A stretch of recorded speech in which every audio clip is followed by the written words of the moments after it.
It's time to get bestial.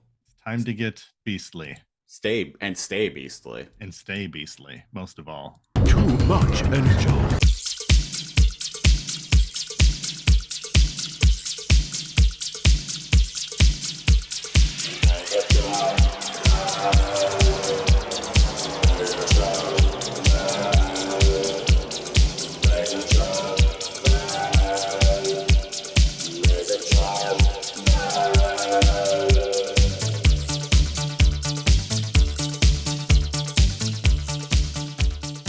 Greetings, listeners, and welcome to episode 127 of Too Much Energon, your favorite podcast where two dudes talk about Beast Wars shit and talk some shit about Beast Wars. I am your host, NeoCal, and I am joined by my other host, Christopher Siege. That's me. I am the one and only Christopher Siege. That's my name. Don't wear it out. Or should I say, Siegemus Primal? Siegemus Primal, and joined by his podcasting partner in crime, Calamus Prime. That's right. You got the touch. Autobots. We don't have the touch. Are you ready to transform and roll out? Yeah, this is as Cal mentioned, this is episode 127 of Too Much Energon. And this week we did it, folks. We did it. This is our third anniversary special. We did it. We finally finished those fucking god awful comics, and I was gonna say it. We got a Beast Wars movie on the silver screen, but yeah, more importantly, we finished those god awful Beast Wars comics. we finished those god awful Beast Wars comics, and there was recently just a little movie that came out called Transformers: Rise of the Beasts that features some of our favorite Beast Formers on the big screen for the first time ever.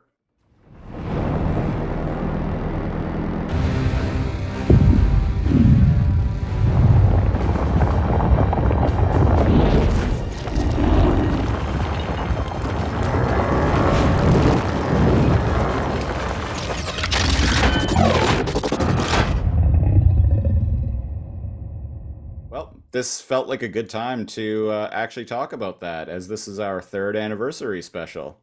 That's right.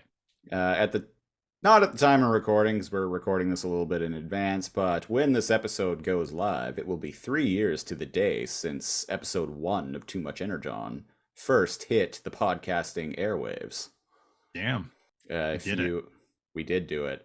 If one a week, every single week since the date we started. Yeah, that's totally what happened. 52 a year. Wait a second, that's not math. That's not math. That's not how that works. Yeah, take that. Sorry, podcasts that talk about Beast Wars but haven't made it this far, of which I can name none. Well, I know of one that has more episodes than we do, but we're a better show.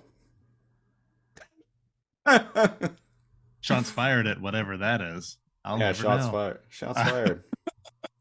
I actually reached out to a while back. I reached out to the hosts of another now defunct Beast Wars podcast, and I was like, "Hey, would you be interested in being on our show?" And he was like, "Fuck off." No, they left me on red, and I'm like, "All right, well, fuck you then. Our show's more popular than yours and better produced." And did you actually say that? No. Oh, okay. And we're way funnier. Well, fuck you. I'm not even going to say the name of that podcast. No. Well, we did it, folks. It's taken damn near almost 25 years? 26, 20, 27, almost 27. But we did it. We made it to the silver screen.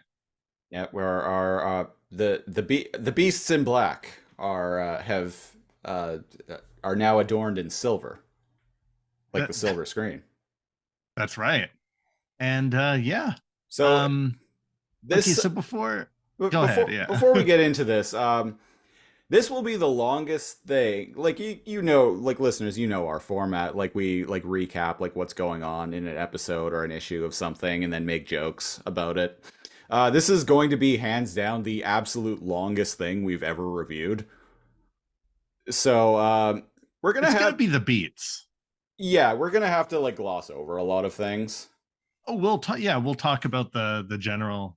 Yeah, that's true. Even on our other podcast, the Lasercomb podcast, sometimes there'll be like a 50-minute like Yeah, thing we'll review, but not or we quite a reviewed movie. like a two-part thing. Yeah, this is over 2 hours long. This is officially the longest thing we've ever reviewed. We've done commentary tracks before for long stuff, but never the old Lasercomb recap Mm-hmm. shtick. But before yeah, that's a good point to make. But before that too, other than Bumblebee, which Right. I thought was fine, I haven't revisited the series in forever. Does this muck up the timeline? Like when this movie starts, Oh, it's 100%. 1994, correct? Yeah. So correct me if I'm wrong, but this this has to make like a new timeline of sorts. Or is it considered like this happened and then everything else just went on to happen after it? It's technically considered a prequel to the original Transformers movie. Not the real original Transformers movie, the Michael Bay Yeah. one. And Bumblebee was in the 80s. Yeah. And So this is they're in the both 90s. kind of, yeah, this is And 94. the first Michael Bay Transformers movie is just set in the year that it came out, which is Yeah. 2007. It feels earlier than that for some reason. Uh, so this is technically is considered a prequel, although I read an interview with the director Stephen Caple Jr. recently, where he quite literally said that they are not concerned with continuity at all. Sweet. So that means it could just change this could be a different timeline. Yeah, could be. Well, that's kind of cool. Yeah, he said they're not concerned with continuity whatsoever. They just want to tell the story that they want to tell. I call it the Highlander effect. I kind of like that though, because it's like, man, who fucking cares? Just do whatever. I'm not paying attention. Earth Most was of the people Unicron. would. Earth was Unicron in Transformers: The Last Night. I shit you not. Yeah, I don't know because I never watched it. I don't know like much about that, but like Planet was Unicron, but that was in like the medieval era. And the Autobots come to Earth because Megatron gets woken up in 2007, and this is the first time they've been to Earth in that movie. But oh, actually, Bumblebee was here in the 80s, and Optimus Prime, and was also here in the 90s, and hates humans for some reason.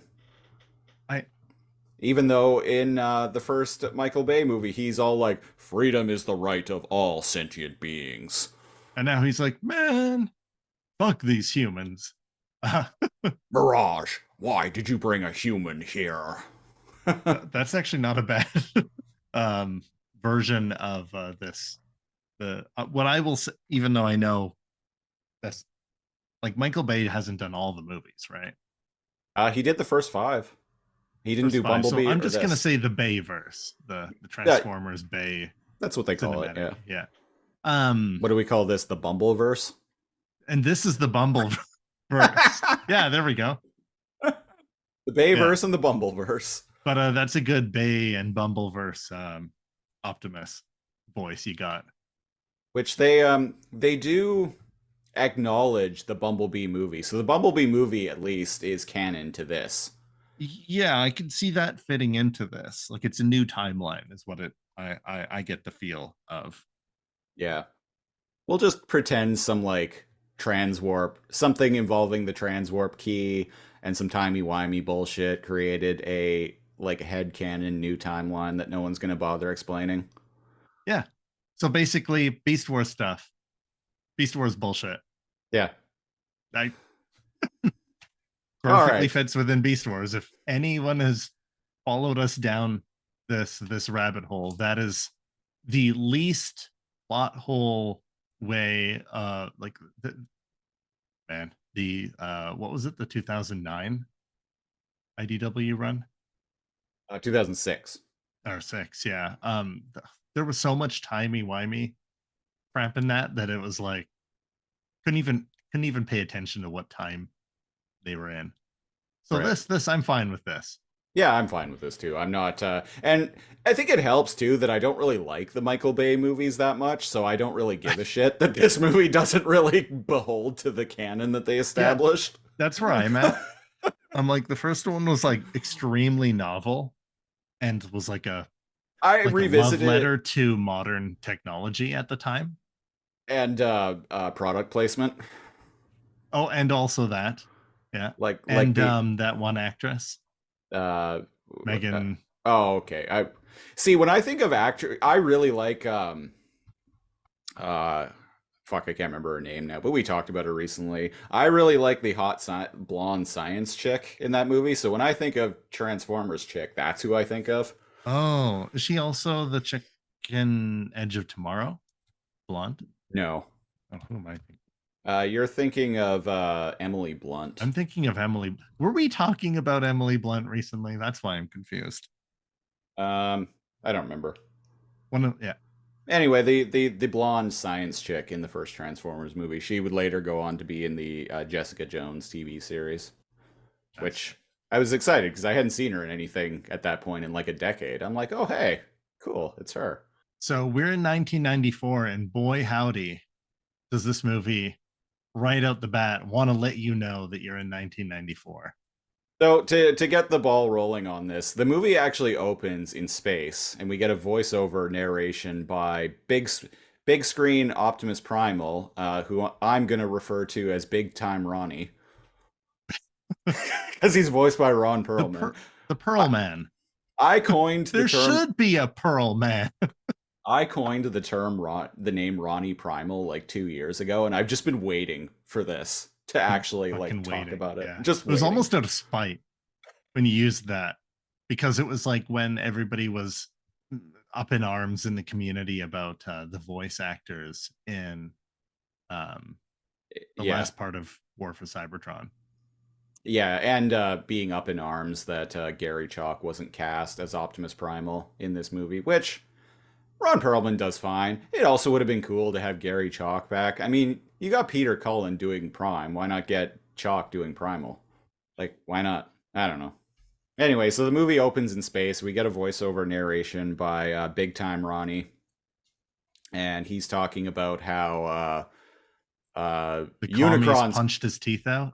Wait, that's a different movie.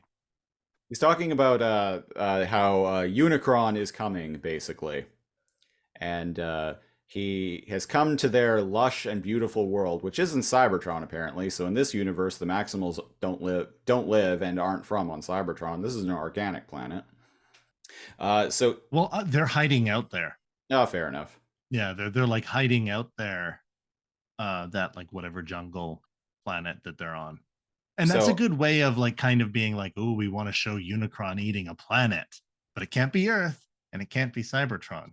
yeah, yeah. So Big Time Ronnie explains that Unicron wants their greatest piece of technology. Like he gives us the rundown about Unicron, giant planet, feeds on other planets, and he wants this piece of technology that they have called the Transwarp Key, which is folks, this is the MacGuffin of this film. But it fits in Beast Wars, this transwarp shit all the time. Yeah. And so what the transwarp key apparently is a device that essentially can take you to anywhere in the universe. Yeah, it's activated the War for Cybertron. What were those giant like teleporty things that they made called Space bridges. Space bridges. It kind of can create a space bridge Yeah. wherever it's activated. Right. And the reason why the Maximals in this universe use this to basically visit different worlds and like seed them with life, essentially.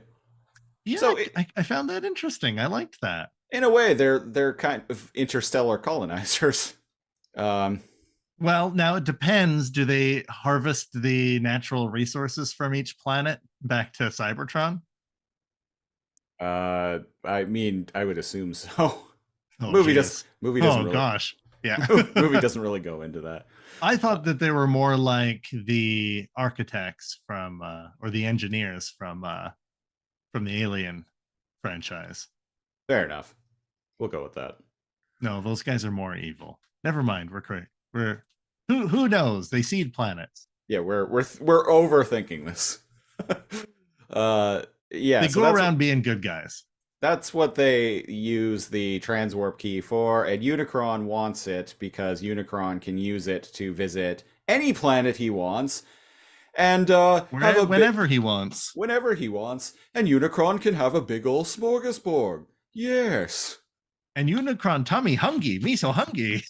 And from then, we find out that Unicron has a herald, a silver surfer to Unicron's Galactus, if you will.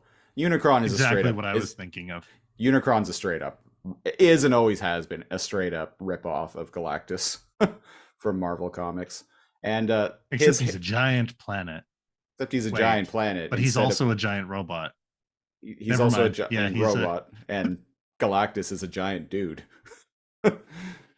Think basically the same guy. Think Galactus meets Ego the Living Planet.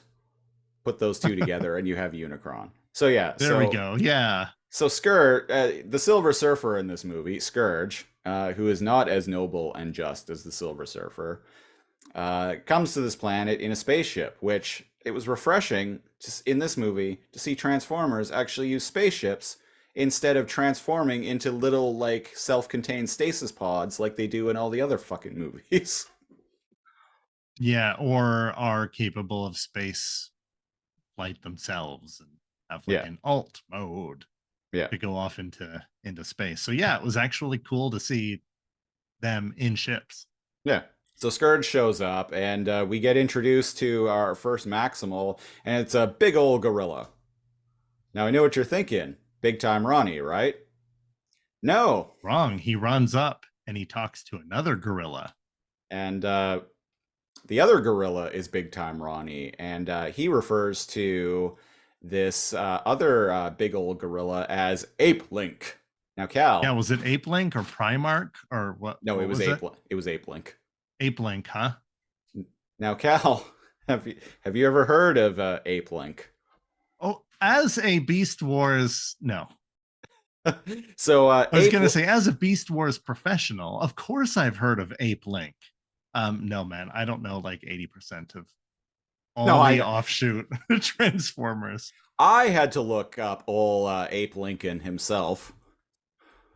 Ape Link was a BotCon exclusive redeco Beast Machines character that was a redeco of Transmetal Optimus Primal. So immediately I'm like, of all of the characters of Beast Wars and Beast Machines lore that you could draw from when you're only going to have a handful of Maximals in this movie, you make it do a redeco of a character that's already in the movie.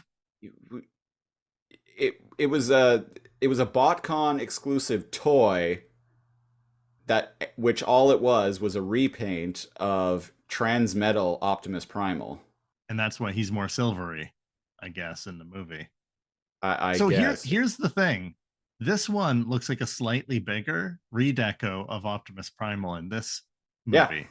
So it's just like, look, I know the budget's tight, guys, but that's give us any other beast former. Like make it one of the Japanese beast formers. Make it Lyle Convoy. How sweet would that be?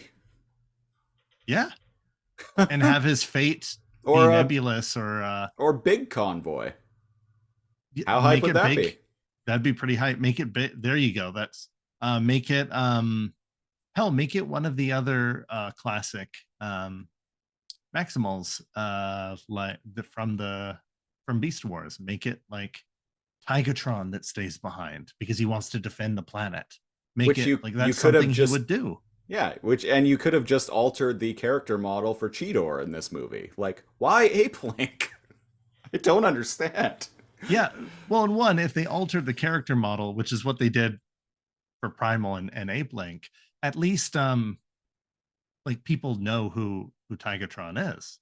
I'm like, who the fuck is Ape Link? Okay, well, bye.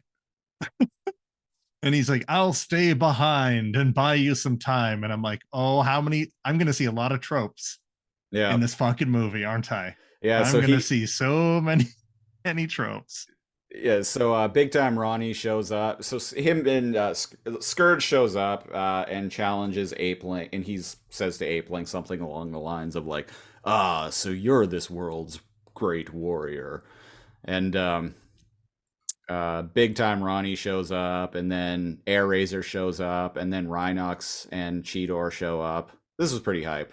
I actually like It this was pretty opening scene. hype. They didn't really talk. Cheetor says like one line. And spoiler alert, Rhinox never says a goddamn word in this entire movie. No rat trap. Rhinox doesn't say fucking anything. Cheetor has like 2 or 3 lines. I think he maybe has 3 lines in total in the movie. Not especially Cheetor-ish.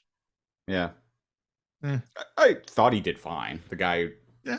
who did the voice of him did fine. So yeah, Wheeljack. Hispanic Wheeljack has more lines than Cheetor and Rhinox combined. Air Razors gets a lot of screen time though. Yeah, so does Ronnie. Yeah. And so what happens here is Ape Link tells Big Time Ronnie that they need to take the transwarp key and run and hide so Unicron can't get it. And Ronnie's like, "No, I will stay behind and help And you." And me too. And Ape Link's like, "No, you're the leader of the Maximals now, Optimus Primal." And so they fuck off with the transwarp key. Yeah, he says like your sacrifice is my oath, which Yeah. comes up at the very end of the movie again as well. Their sacrifice will be our oath. And something like that. I can't so they take off and they have a pretty cool fight with one-on-one fight with Scourge and Primarch. Ape Link. Sorry, Ape. Keep saying Primarch. Ape Link. And well, I can't screw his name up anymore because well, he loses. Yeah, he loses. Pretty cool. He blows his like body in like half and like Predator style, like rips his head off. And I guess he collects all the dead different like insignias from all the different like Transformers species and civilizations. Yeah, he's got like an Autobot symbol. He's got a Maximal symbol. He's got a Predacon symbol. Cool. And a couple of others that I don't recognize. Which kind of makes sense that they're already conquered because we see some like Predacon-ish drones. Like Scorponok. Scorponok is a drone. Why do they keep doing that in modern Transformers lore? Like he's just a bunch of drones in he's the War for Cybertron. He's the Skywarp of he's the Seekers. Seekers, yeah. He's the Seekers of like modern like Beast Wars. It's just like, oh, release the Scorponoks. Release the Scorponoks. The Scorponoks. That's spelled with 2 K's and 3 X's. Scorponoks. So we finally get to see Unicron, and this is the most hype. Like, this is way more hype and more like traditional Unicron looking than the bullshit Unicron at the end of Transformers: The Last Night. I liked it. Yeah, it feels like they're fans of the OG Transformers, the movie. I get that vibe too. Yeah, and Scourge is like, "No, they're getting away with the transwarp key," and Unicron. Oh, as he looks off in the distance, and they're like flying away. Yeah, and Unicron is like, "Scourge, after them," and he's like, "Okay, boss." And then Unicron eats this Maximal planet, and I really like the way like the camera like goes through, like goes into the mouth of Unicron, and like the debris like turns into the actually transforms into the Transformers: Rise of the Beasts logo. That was nice. Yeah. Yeah, it was a neat visual. And now to what you were saying earlier, this movie really wants you to. We got 90s mom raising 2 kids on her own in a 90s kitchen. But first, it gives us a shot of. Go ahead. Of New York. It says in giant text 1994, and Cream by the Wu-Tang Clan, which is a song from 1992, is playing. Yeah. It's definitely got. You know what? I kind of really like the like early 90s hip hop soundtrack to the totally. show. Yeah. I'm not a big fan of rap or hip hop, but I actually really like Wu-Tang Clan. I always have. And what is it? He's like working. See, the show wants you to know that he's actually really smart. Diaz. That's who we're Noah, yeah. introduced to. Yeah, Noah Noah Diaz. Diaz. Uh, Far and away the most interesting protagonist in any Transformers movie. I actually really like Noah a lot as a I character. was surprised that I ended up liking him. Yeah. I like I liked him the too.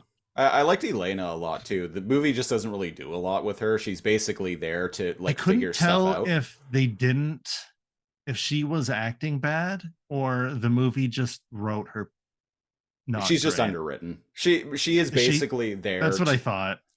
as a character. Like the actress does fine. Like I really like the actress who plays her. They the movie, she's just underwritten. All she's there to do is basically to just figure out the ancient maximal stuff.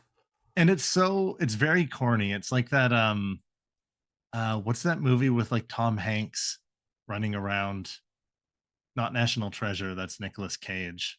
The Oh, Da Vinci Code. the Da Vinci Code and Angels and Demons, and there was It, another one. it's kind of like President's Choice Da Vinci Code stuff that they have her figure out. It's incredibly basic. It's like a video game for kids. Like Yeah. line up the symbols, Elena. And it's just like, okay, I understand this is supposed to be for like everyone, right? So I'm gonna like really blow through like all the non. I'm gonna really blow through the human stuff. So we get introduced to Kind Noah of not important. Yeah. and his little brother. His little brother is sick. Noah used to be in the army. He was like, and he has like a degree in engineering, but like he can't get a job. His brother is sick and like can't afford to pay the medical bills. Can't get And treatment he was for him. discharged for some reason, which is why he's not hired because he goes to a job interview. Yeah, he goes to a job interview that he was basically told was a slam dunk, and then the guy, it was at a security firm, and the guy was like, "Well, I talked to your old CO, and he said you were, like brilliant, but you're not a team player, and you went AWOL several times." And he's like, "I just, I don't want you. I don't want someone like you in my company." And he's like, and then Noah's like, what do you mean someone like you? Now it eases Okay, up on it. It eases up on it. Go ahead. what I was gonna see, I kind of like Remember to tilted. make sure to laugh at all their jokes. White folks love that. Well, that made me laugh. I actually thought that was pretty funny. I kind of tilted my head when the guy was like, well, he was like, yeah, you weren't a team player and like you went AWOL several times. Like I can't have someone like you like ruining what I built. And Noah's like someone like me. And I kind of tilted my head a bit because it seems like he's taking it like a race thing, but like that's not the vibe that I I got took from it it. as you abandoned your station multiple times and got, what is it called when you get discharged? Dishonorably discharged. You got dishonorably discharged. Yeah. Like you're trouble. Like I can't have like someone who's That's gonna how I cause. took it too. That's how I took it. So So I I thought was it. kind of like, what? But at, at first glance, when it was like, oh, white people like love cheese and they love it when you laugh at their jokes. And at first I was like, but then I was like, no, that's pretty true. That is That's true. a Boondocks joke, by the way. White people love cheese. They do. Yeah. Um I don't but even eat cheese. I do like cheese though. I eat fake cheese. Fake cheese. I didn't even know there was fake cheese. Oh yeah, there's vegan cheese. Tons of vegan brands of vegan cheese. But then I stopped at like this moment, and it's like, well, we never really need to, not to stand on a soapbox. I'm gonna get off of it for a second too. But when you're mixed, Noah's mixed like race, like his mom, like I can't tell, or he's like Well, his name Hispanic or something like that. he's Latino. I mean, his last name's Diaz. Yeah. And he's a visible like minority. And I guess if you have to like day to day, you never know, like if you see that all the time, even when somebody That's doesn't fair. mean it like that, you assume they do because Because you deal you're with that a lot. exposed to that That every that That's a really good point. Folks, I'm a white guy, so What? like 100%. Um, so like Well, I even had to think about that because I was like, he just doesn't want somebody who's going to like bail with like company secrets yeah, or something like that. And it was like, oh, because like he didn't answer him when like the CEO guy walks away because he's like, what do you mean someone like me? yeah. So I actually didn't mind, don't It's a mind the, it's a good point. Yeah, it's a yeah, good point. Thanks I for don't bringing mind that up. the, yeah, the commentary there.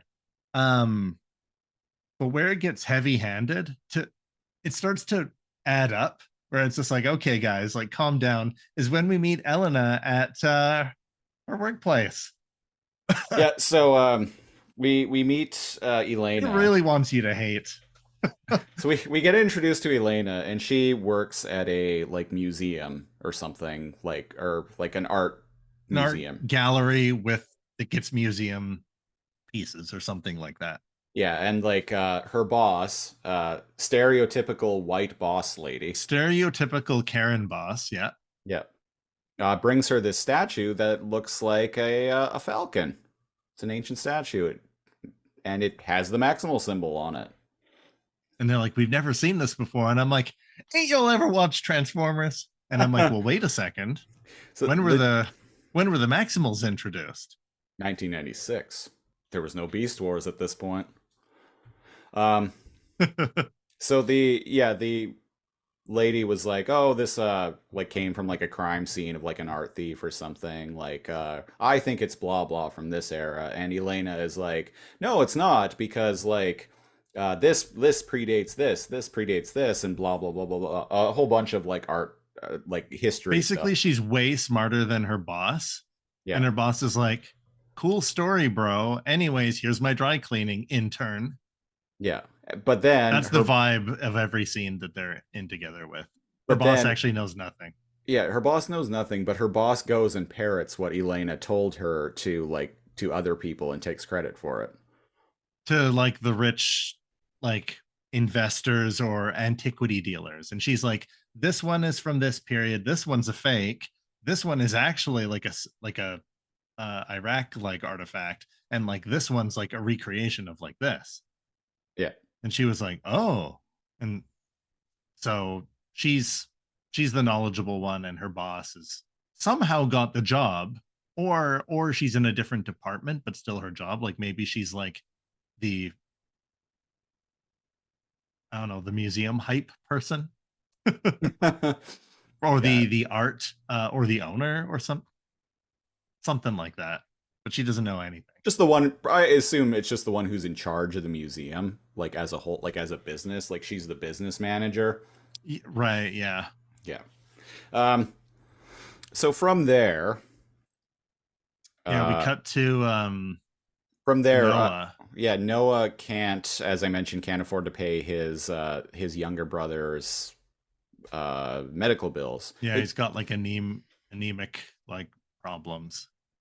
The movie doesn't, from what I recall, and I've watched this movie 3 times now. I don't think it really goes into exactly what is wrong with his little Well, he's brother. got sickle cell anemia, and so it can like have buildup and cause clots and things like that. So presumably he needs like blood work, No, like constant like blood work or something like that. right.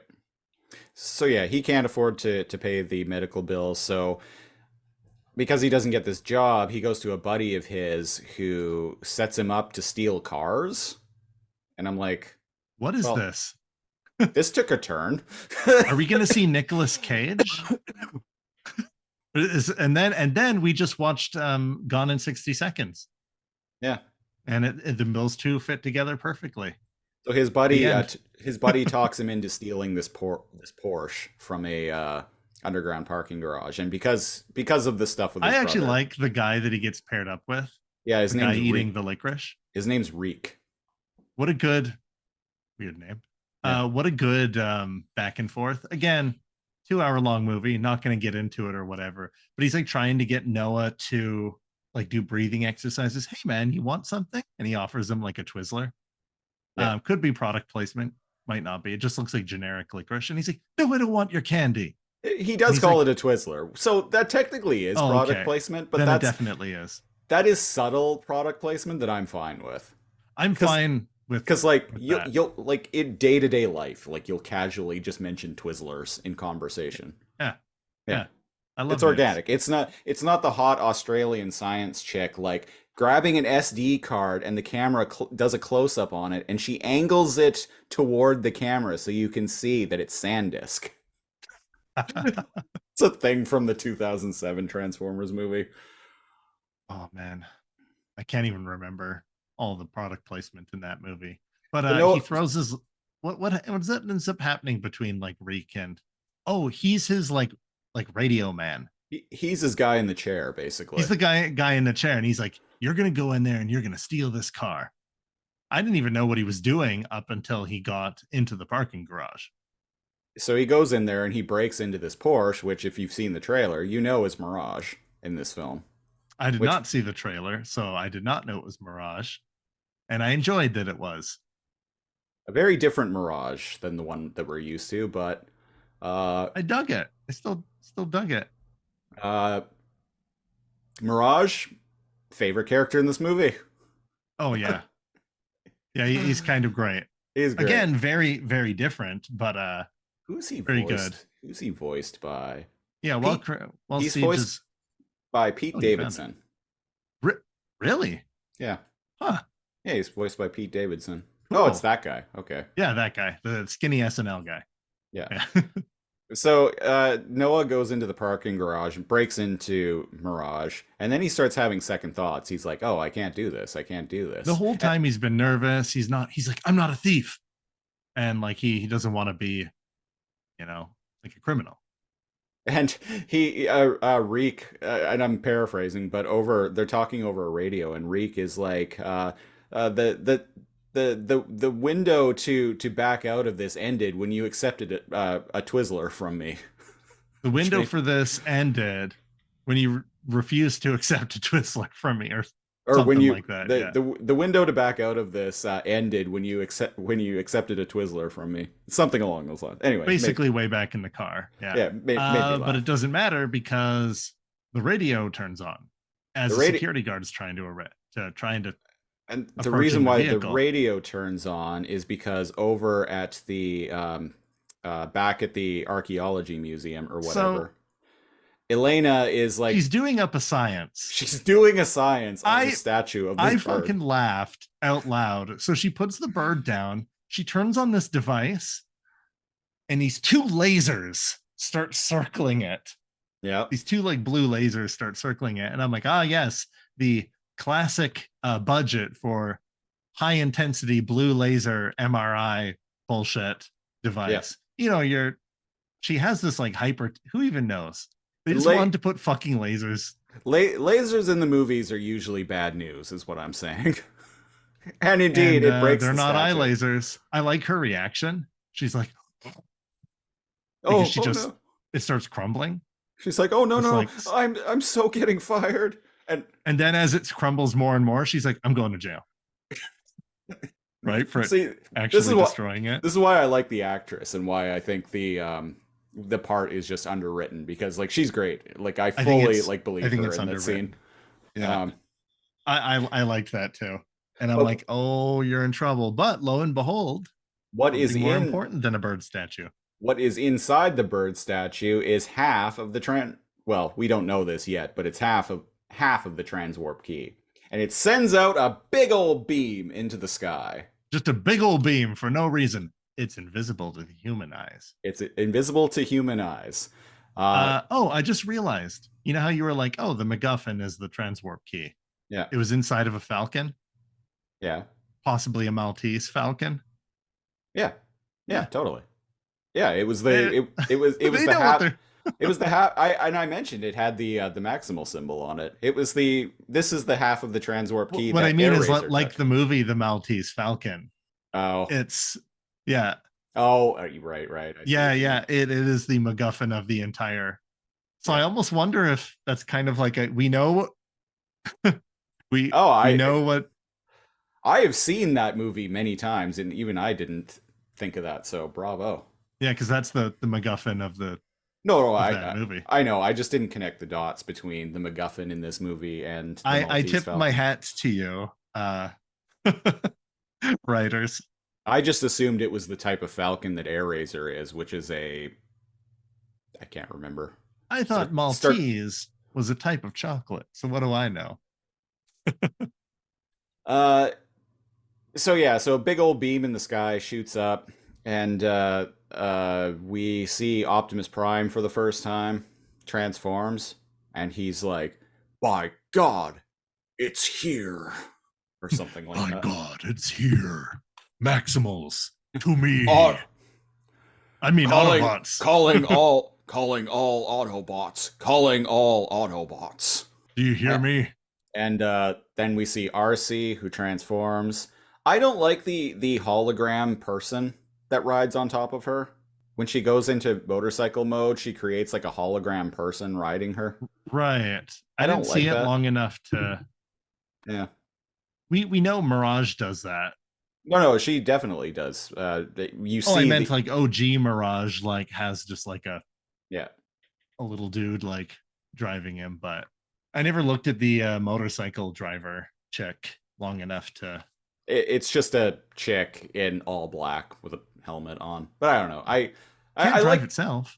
I like the idea of just like the Transformers being vehicles that just have no drivers, drive themselves, maximum overdrive style.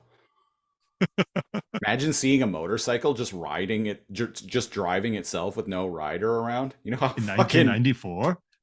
how insane that No, would they're be. robots in disguise. See, that's the first thing I tell people about Transformers. Or in this case, they're robots in the skies. As we see, that's right. Because the bad guys come out of the skies via pod, Yeah, via stasis pods or something. and they like land in under the Brooklyn Bridge. They're like So they're in alt water mode.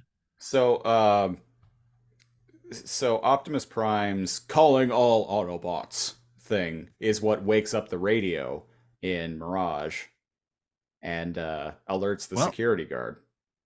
and it starts driving itself. And it starts driving itself, and a big chase happens. We see Mirage make copies of himself. Hilariously enough, he also makes holographic copies of Noah, and one drives past him, and he like flips him off or So something. one drives past him, and he turns, and he's flipping off the police. Oh and yeah, like, yeah. no. And then he turns and looks at another one, and he turns and looks at Noah, and his like the hologram of him just like just like look, laughs yeah. at him. Which that So that like tells us Mirage is like Mirage's person gives us a little bit of a clue of what Mirage's personality is going to end up being. yeah, like. because Noah's nothing like that. He's like horrified the whole time. He's a good boy. Yeah. So He's not gonna flip off the police. So yeah, big police chase happens. Mirage uses his holograms, and Ditch the police. and Optimus Prime says through the radio, he's like, "Do you read me, Mirage?" And after Noah sees the holograms, he's like, "Huh, Mirage." Yep. Mirage, they get away from the police and go to this like abandoned warehouse, and Mirage like literally ejects Noah out the side I of the like door. that. It does like a drift, like a side brake, and the door flies open, and He just kicks him out. I thought that was funny. It's like literally like Mirage just being like, "Okay, out you go. I'm gonna transform." And then out you go. And they have the very, I'm gonna yada some stuff. They have the very like, what are you? Oh, I'm a giant robot. How's it going? And Mirage is likable right from the get-go. Oh, he's so likable. He's like, "Come on, we're let's be best buds. Come here." And he goes to like fist bump him, and he's like, "Come on, just don't leave me hanging. Don't leave me hanging. Just give it a little tap." And a little tap. Come on. And so Noah reluctantly does, and Mirage is like, "All right, now we're friends." And he's like, "Now I know you're cool, and I know that you know that I'm cool, but my boss, not really cool. So if you can like throw the pipe down on the ground before he gets here, maybe they won't step on you." Yeah. And then RC Bumblebee and Optimus Prime show up. Yeah, and we get a pretty epic transformation of Optimus Prime. Yeah, they did a good job of instead of just making them many folds of indescribable metal, they're a little bit more transformer like. These look like I noticed more, well, especially Prime in particular, looks like a more realistic depiction of G1 Prime. Like if G1 yeah, Prime was actually like a big robot. Like he's still got like gears and like hydraulics and like wires and stuff like it's that. still got But the Bayverse like kind of their faces and like their stuff are just like a mishmash of a ton of parts. But he's a little bit more blocky, and yeah, he's got like the face shield when he's not talking, and yeah. Yeah, I like it. yeah, Interestingly enough, they did facial capture for Peter Cullen for this movie for the first time ever. So that's if you look at a side-by-side photo of Prime's face in this movie and Peter Cullen's face, Prime actually kind of looks like Peter Cullen in this movie, which I thought was cool. Cal I is, can see, yeah, Cal's I doing can some see legitimate that. journalism. I'm doing some legitimate journalism. Okay, I can see that. Really, huh. Yeah, I thought his face. Okay, I'm looking at a side. Oh shit! You know, it kind of does. yeah, that was the Huh? first time they'd ever done that after like 7 movies. Rad. Yeah. So Yeah, Prime is all like, Mirage, why did you bring a human here? Mirage And is like, well, I mean, he was just kind of like along for the ride. yeah, Don't worry about it. this guy tried to steal me, and we had to run away. But it's cool because he's cool. And Cool, he can help us. cool, I not would never cool. trust anything to a human. I like that Mirage is like, come on, he's cool, we're Oh, cool, it's cool, cool, and Prime's like, not cool. Not cool. and he's like, man, you got no chill. I am many things, but chill is not one. And so RC does like a scan of Mirage or of Noah, and she's like, "Oh, he's his name's Noah Diaz." Like Noah blah blah blah Diaz, he blah. lives on this lane, blah, blah, blah. He's like, He's a come here. soldier, former U.S. Army. He's a soldier, and Prime's like, and this made me laugh too. He does not look like a soldier. And Noah's like, "Yeah, well, you're not exactly looking your best there, too, buddy." And Mirage laughs. I really like how Noah like is like doesn't isn't intimidated by Prime at all. He's always a little anxious and antsy and wary, which sells that he's in way over his head very early. But he's not a, he ain't a bitch, is what I'm trying to say. Yeah. So they figure out that the transwarp key is at this museum, and Mirage is like, well, it's going to be a little obvious if like a bunch of us like giant alien robots like go marching in there, but why don't we use Noah here to go in there and steal it and bring Yeah, it they to got us? those little doors that they walk through. Yeah. Like you can like go into like the one of those little doors and like into the building. And I Yeah. like that because like if you think about it, they've never gone in, unless it's like a big factory, they've never gone in like all the human houses and the skyscrapers and most like buildings or whatever. So from their perspective, it is just like a big anthill. Yeah, because they're like Mirage is like who is like one of the smaller ones is like 20 feet tall. Yeah. Prime's Also, like like they're not gonna find it. There's like a ton of also, this is the biggest like museum slash art thing. Like this thing's huge. yeah. Thing's like bigger than like a university wing. So So so Prime agrees to like go along with the plan, and Noah is doesn't want to, but he's convinced because Mirage is like, "Hey, how about this? How about I transform into whatever car you want? You can sell me and get money to pay for your brother's medical bills, and then I'll just like transform and go back to I'll just like Cybertron." drive away.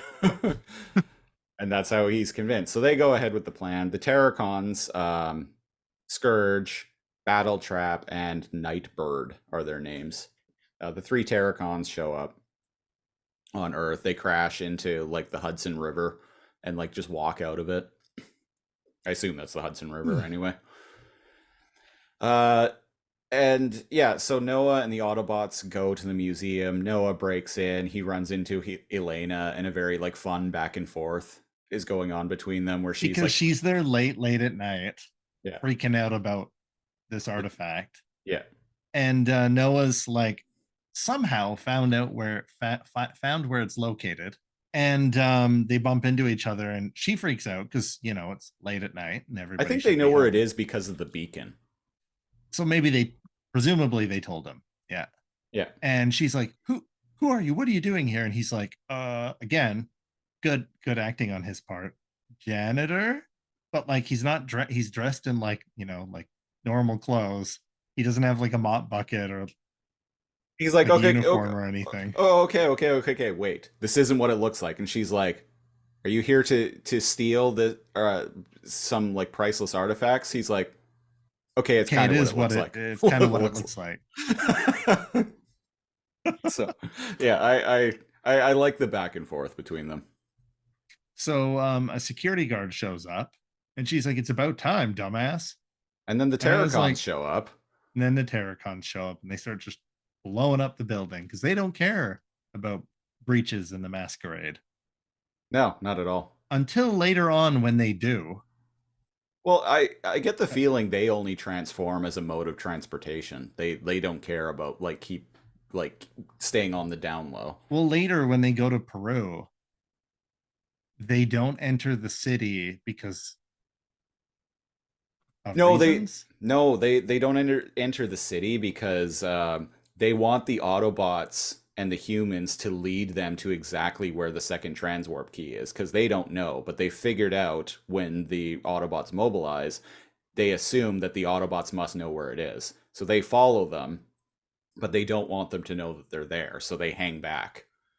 Right. So that Oh, when okay. I guess so that when they retrieve the second transwarp key, the Terracons can just steal it from them. the Terracons let the Autobots and the Maximals, the Autobots live like 3 times when they could have destroyed them throughout this movie. So yeah, the Autobots come to help to fight the Terracons. They lose. They lose. A big battle happens. It's a pretty cool scene, but it's I'm not gonna like go over it. Robots battle. Robots There's one battle. good line where it's like Prime tries to use his like kind of like Inferno axe thing to Yeah. get Scourge, and Scourge just blocks it with his arm and pushes him down. And Prime is like, impossible. And Scourge is like, that look of confusion. I I revel in it when an inferior species is met with superior technology, Yeah. something like that. Yeah. And Uh, I'm like, at the end of this, is he just going to beat him the old-fashioned way, or they're going to have to think of like some way to like get new tech to defeat him? no, Prime just suddenly is more powerful at the end of the movie. And just does the same fights in the exact same way. It's just his weapons work. Yeah. So Scourge, voiced by Peter Dinklage, believe it or not.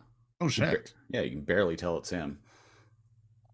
When you know it's him, then you start to be able to hear it. But if I didn't know ahead of time, I wouldn't have put didn't that know. together. Yeah. Yeah. So the Terracons win. Scourge kills Bumblebee, and they retrieve the Seemingly kills Bumblebee, yeah. Well, he does kill Bumblebee. They bring him back later, but he does kill him. Hmm. Because apparently, with Transformers, apparently you just need too much energon, and you can revive dead Transformers. But it has to be like awakened or refined energon, Yeah, it has not to be. raw energon. Yeah, it has to be like they need a lot of power to basically jumpstart the energon. Yeah, to jumpstart the old spark. Yeah. So what ends up happening? They're defeated, but the Terracons take the transwarp key. They decide to regroup. Elena regroup and talk to Unicron, right? Yeah, they get saved by Airraiser. That's how the battle ends. She like shows up, and and Scourge is like, "Well, we have what we came for, so Terracons roll out." I like how the other two Terracons are like, "Look at that, a Maximal. Oh, perhaps we're finally a real fight." So I like the right, yeah. I like the idea that the Maximals are more powerful than the Autobots. Well, if like the canon gets muddied because they're also supposed to be tiny compared to Right. the Autobots, but they are like thousands of years more advanced. Yeah, because Like they they're from mentioned the Autobots' future. Yeah. yeah even in this canon they mention that the Maximals are a peaceful race from your future, but also from your past. So presumably I when they liked came how cryptic Air Razor was. So Yeah. presumably they're from the future, but when they fled to Earth, they used the transwarp key to flee into the past. And that's confirmed because Primal later on, when they go to that Peruvian village, he says that they've been um with the humans for like many Centuries. generations. Yeah, Yeah. centuries. And So I thought that was cool. so the Autobots, the humans, and Air Razor all regroup, and Air Razor like explains that she's a Maximal. Air Razor voiced by the great Michelle Yeoh. I like the performance she gives. I like her as Air Razor. Yeah. Good Yeah, casting. I liked her a lot. Yeah, good casting. She explains like the dealio basically, the all the stuff with the transwarp key, Unicron, who the Terracons are, She's blah blah like, blah but blah they don't blah. know something. That's just half the key. Yeah, We and there's snapped one other that bitch in half. half and hid two. And where's the other half? And she's like, oh, it's long since been lost. And then He's like, I don't know. Elena does some more Da Vinci Code shit and figures out. I don't even remember, but she He figured does some some. national treasure like bullshit, and she's all like, well, you see, I could in the was she on the internet or was she just checking books? She was doing research She was either checking earlier, books. and she's like, the symbols are like similar to ruins from like Peru, so nobody else Right. knew this. And they were like, oh, are you sure? And she's like, well, There it is. there it is. Do with that what you want. And Ari, they're like, Noah's like, I'm coming too. Yeah, they're like, we have to go and get the other key, half of the key before the Terracons do. And Noah's like, I'm coming too. And Prime's like, out of the question. And from an unbiased like perspective from the outside, what can you do, man? You're They like a can, tiny, like little, like squishy human. well, You're not they in like one of those little like worker transformer exosuits. bots, Well, exosuits they can yet. go into the cave though. And as we find out, So the they're tiny. humans, They can go through the little yeah. places. In this movie, the humans actually do like help. They serve a purpose in the plot, Yeah, which I like. They're not just just there there. But yeah, they're not just like running around like being shocked at everything, like Shia LaBeouf, screaming like dodging, Optimus. right? Yeah, they're actually like they're there for a reason. And Air Razor's like, "What about you, brave, brave Br- human?" And she Brave turns to, scholar. yeah, brave scholar. And she's all like, "Well, well, I was probably gonna get fired from this place anyway, so sure, let's go save the human race." Yeah, and Her motivation seemed a lot less. well, and Noah said to Oh, Prime, she he's wanted to because it's like her chance to discover to make a to name for herself, right? or to do something to make her. We'll find out on the way there that she decided to go along to do something to make her late father proud. I like that scene. Yeah. So to I like that summarize scene the too. travel scene and what Siege But is talking just about. before that though, Oh, the how what Noah says that finally convinces the Transformers to let them come along is he's like with all due respect, Prime, like you screwed up saving your own planet. I'm not going to let you screw up saving mine. he's Which I'm so like cheeky which I'm with like, Prime, ooh. right? And so then we get introduced to Stratosphere, a giant like cargo plane Yeah. What is transformer. this? Like a giant like World War II bomber or Yeah. like, It's a transport plane giant cargo like plane, like for biplane. Yeah. for like flying like tanks and stuff like that. Yeah. Yeah. You can see like, this like delivering tanks in like World War II or something like that. And they're like, oh no, not him. And he lands and transforms and he doesn't have like a lot of lines, but I like I like this guy. And Mirage is like, "That's it. I'm walking to Peru." Oh yeah, because like he's like, oh, excuse me, and like coughs up like a part. Stratosphere is voiced by John DiMaggio, Huh, which I'm sure most people know who that is, but think Bender from Futurama or Marcus Phoenix from Gears of War. there you go. Yeah, John DiMaggio. Very similar characters. Very similar characters, but voiced by the same person, as is Stratosphere. So we're going to Peru, baby. So they fly to Peru, and this is where we get the scene where it's a really nice scene. It actually helps develop Elena as a character a bit, and she talks about like her dad and like growing up in. He was a cabbie for 40 years, smartest guy you ever met. Didn't matter who was talking to him. He was like extremely knowledgeable. Yeah. What is? She's like, oh, my dad used to say. If you keep your eyes and ears open, the world will will tell you everything you need to know. Something along those lines. I'm like, I like something that. along those lines. Yeah. Yeah, I like that. Everything else is kind of forgettable. When they get to Peru, the Autobots are hiding out in the city. The Terracons follow them, but as I mentioned, they hang back because they assume that the Autobots must know where the second half of the transwarp key is, because Unicron was pissed off at Scourge because Scourge is like, "Here it is, my master. I did it," and he's like, "You idiot!" Yeah, and did like the pain thing that he does to Galavar, or sorry, not Galavar, Galvatron. Yeah, Galavar, no, no, no, Megatron. Fucking Galavar, man. Fucking Galavar. So in Peru, Elaine. Oh, we get introduced. Then we get introduced to Wheeljack. In name only. This guy looks nothing like Wheeljack, and it doesn't look, sound, act, or so. Why is it Wheeljack? Oh, by the way, I'm fine with like Peruvian Wheeljack. In fact, Noah kind of like pokes fun at his accent. He's like, "Wait, why do you have that accent?" And there's like some back and forth. He says like some Spanish stuff to him or whatever, and he's like, "Why do you have any accent?" And Wheeljack is like, seems kind of racist, bro. Oh yeah, he was like, and Noah's just like, what? What? But you guys, it can't be racist. You guys are aliens. You guys robots. Are robots. I like the humor in this movie. Most of the humor in the Michael Bay movies was pretty like cringe and like toilet humor. But I actually like the humor in this movie.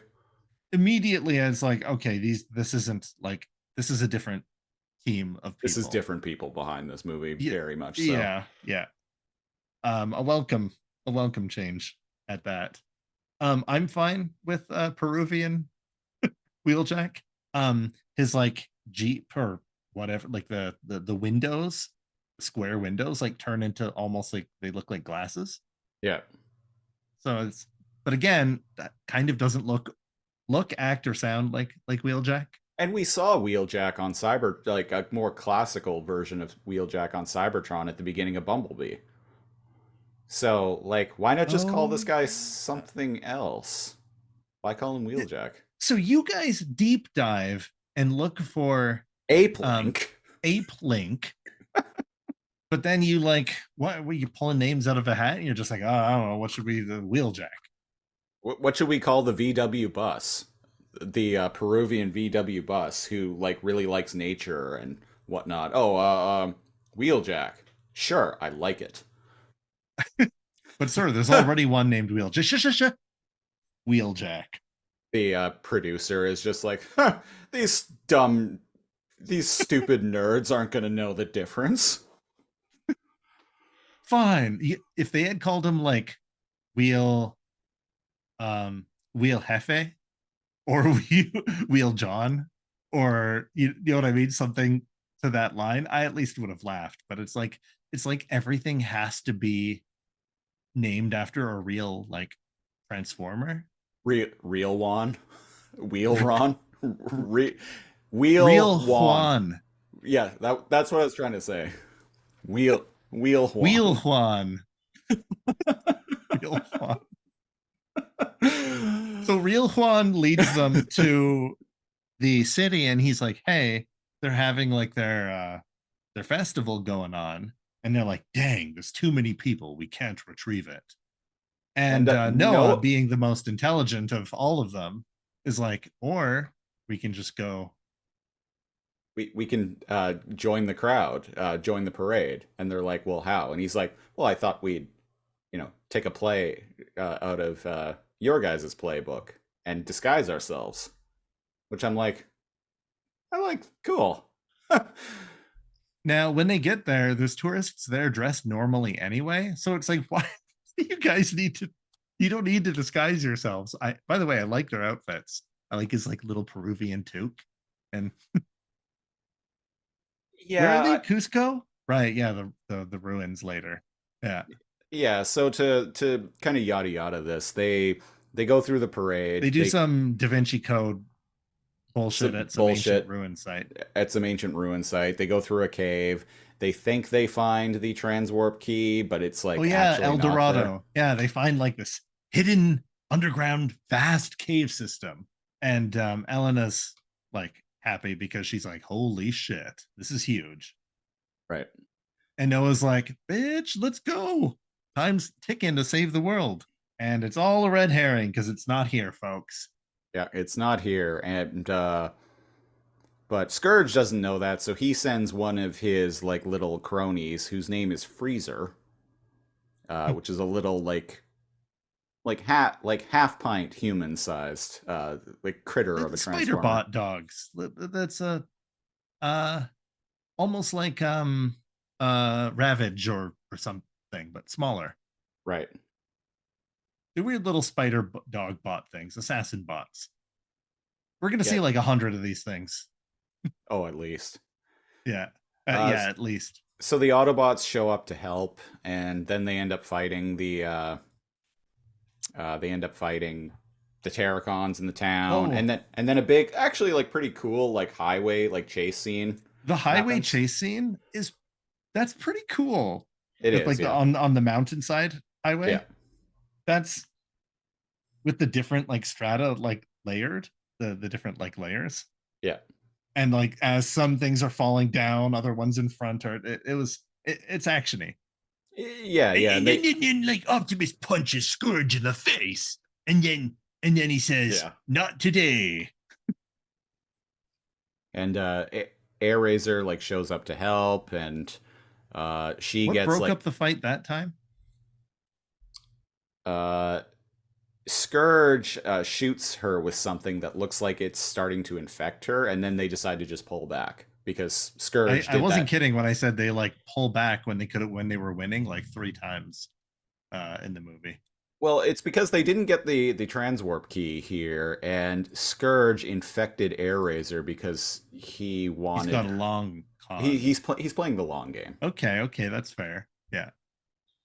and from there, Right, the we're humans ran, right? Because they're like get out of here, and they ran into they're in like the jungle. They're like crossing like a river. I yeah, like the ape escape POV. POV, your Optimus Primal.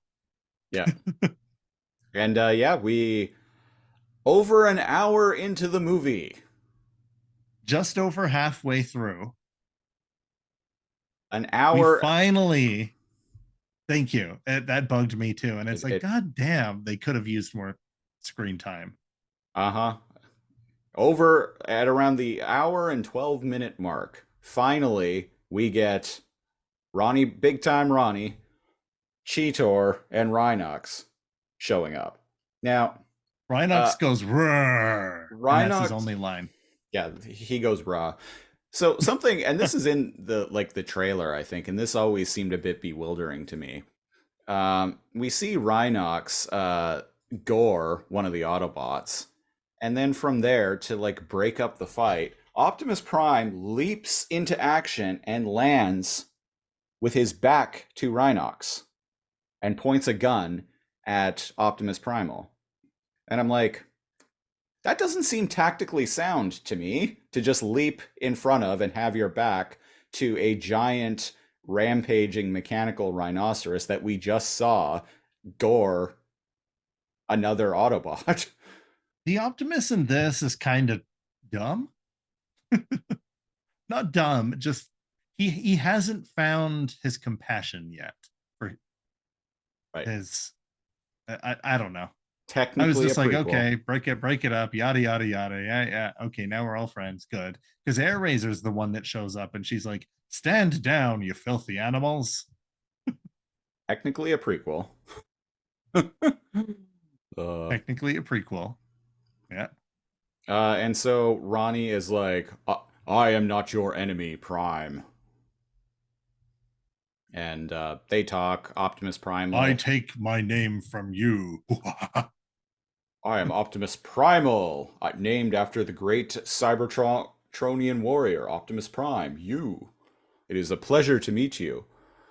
And we get a bunch of exposition where Big Time Ronnie explains to Prime like how the whole thing with the transwarp key, all about Unicron. We get the gist of like what Unicron is explained to us multiple times in this movie. Yeah, it really wants you to go, okay, he's not on screen, but we need you to know who the big bad is. Yeah. Okay, come on, pay attention, listeners. And I guess to you and I, it seems like not Redundant. condescending, but It's just yeah, redundant. redundant. But I guess to the average like mom and her 13-year-old coming to theaters and seeing this, they need a reminder every now and then to who the bad guy is. Right. Oh, you mean the bad guy isn't the giant monkey bot? Oh, Oh, I'm so okay. confused.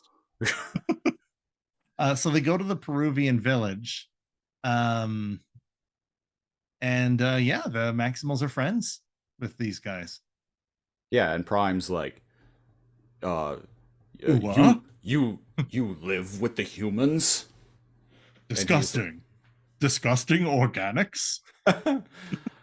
and yeah, and Ronnie is like, "Oh, yes, we've taken care of them as they've taken care of us for many centuries now." Yeah, I liked that. Yeah, And it was like, what, you guys couldn't build them better homes? right. But no, they're traditionally they have the terraces and stuff. And I don't know, I dug that they're just like chilling. And And they're it's just doing like what once used to be a great city is now just this one like family or something like that.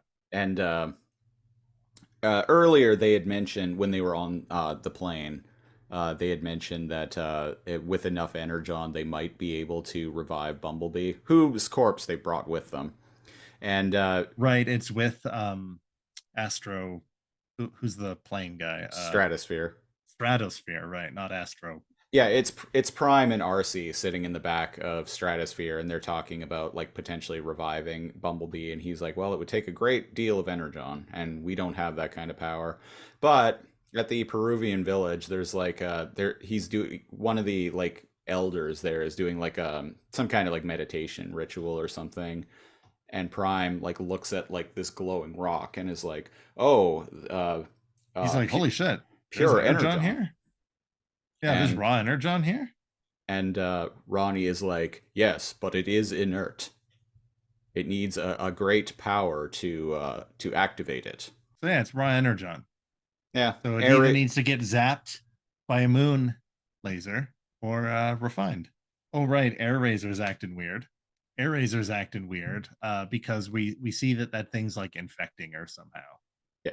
Yeah. And Elena points it out and is like, it that doesn't look so great. And she's like, oh, I'll be fine.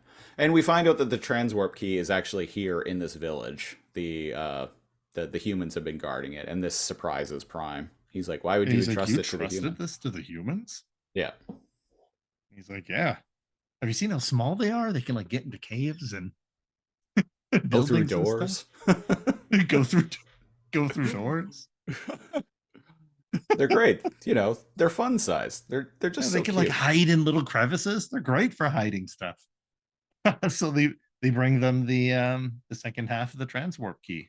So Air Razor starts going insane, Yeah, she goes bananas. The Terracons And show up, and Terracons. Noah is like, I'm gonna do what I have to save planet Earth. I'm gonna destroy the other half of the Oh, transwarp I key. forgot that secret convo they had on the plane on their way here. Yeah, He was like, "Hey, listen, if we get the chance, we need to destroy that bitch." And yeah, Elena's like, What the hell? No." And he's like, "But if we destroy it, Unicran, uni, Unicorn Panda Puffs, I was just gonna say that. Unicron, can't come here." And she's like, "Yeah, but then the Autobots can't go and like save their planet, and Maximals can't go save their planet." Right. And he's like, "Sounds like a them problem." Yeah. Well, And that you know what? sucks. I'm kind of with him. I was with them right away. I was like, "Yeah, fuck that thing." Yeah, it's like if destroying this thing, like it strands them here, but it means Unicron never comes here either, then yeah, do it. Should have just done it straight off. Yeah, But if that had happened, there wouldn't be a big climactic fight at the end of the movie. exactly. Yeah. And that's So like not a Noah, good guy thing, right? so Noah's gonna destroy it, but Elena eventually like talks him out of it, and then Well, the Optimus shows up when he's about to destroy it, and he's like, "Noah, please." oh yeah, he's actually like pleading with him. And props to the voice work here by Peter I Cullen. liked Like, this scene yeah, with him there. this is hands down, like Peter Cullen's been voicing Prime for like 40 years now at this point. But like this is hands down like the best like voice acting he's done. Right? Yeah. Yeah, and he's talking with like Noah, and he's like, "I understand that you want to save your planet, but don't make the same mistakes like I did. Like there must be a way to save both." And again, it's Noah's ultimately a good guy, right? Yeah. Like he had trouble doing a crime, right? Like he looking after his brother, and he ends up not. And he's like, "Okay, well, how do we stop them?" Can't remember. And I can't as remember. Elena picks it up, Oh Air yeah. flies. Air Razor fly. Evil Air Razor now Evil flies in. Air flies down and grabs Elena and the key. Yeah. And delivers it to Scourge. We're starting to get run out of time here, so we should Yeah. start So there's a lot of blazing yada along. yada. Scourge has it, right? In a scene that's actually very sad, Air Razor is like really like freaking out, but like she's still somewhat lucid, and she It's tells, so speaking of tropes, it's the yeah, I can't control it. No, fight it, Air Razor. Look within yourself. And I was just like, okay.